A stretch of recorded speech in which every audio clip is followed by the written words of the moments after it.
Well, gee, just making a simple little post sure spurred a giant reaction from the troll community now, didn't it?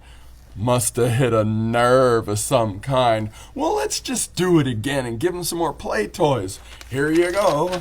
Here's an article, How Social Stress Messes with Genes.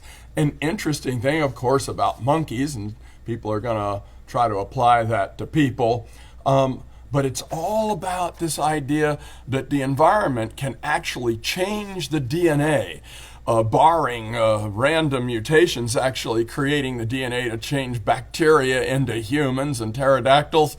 Many compromising creationists and atheistic evolutionists have been trying to bring in this Altenberg 16 genomic plasticity thing, where the environment actually changes the DNA and then it gets inherited to the next generation.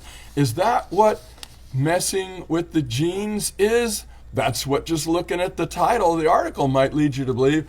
But like so many things, if we take a closer look, it turns out that the psychological environment is going to change brain chemistry and hormone levels and all kinds of stuff like that, which will actually then trigger a pre-programmed response in the level of gene activity.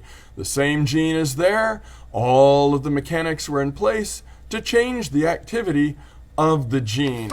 You see, many times gene activity is the only difference. The FOXP2 gene that controls our brain development is only produces an enzyme for growth of the brain that's only 2 amino acids different from that in monkeys. Yet, it's the actual enzyme production and the gene activity is what Svante Pabo at the Max Planck Institute said is really the key. And that is controlled by, well, a master control set of genes that we don't understand yet. But that 2 amino acid difference isn't enough to explain the fact that our brains are 3 times bigger and we're capable of speech and building space shuttles and monkeys are not. The same FOXP2 gene is found in many, many creatures, and their brains are not like ours. We have different gene activity for different growth enzymes and things like that.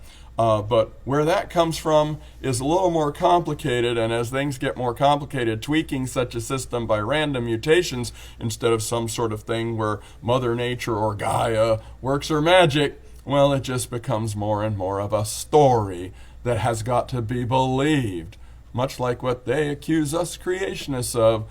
Let's just stick to facts now and not rhetoric, opinions, or theories, and maybe we'll get some science thinking done. Keep thinking, Dr. J.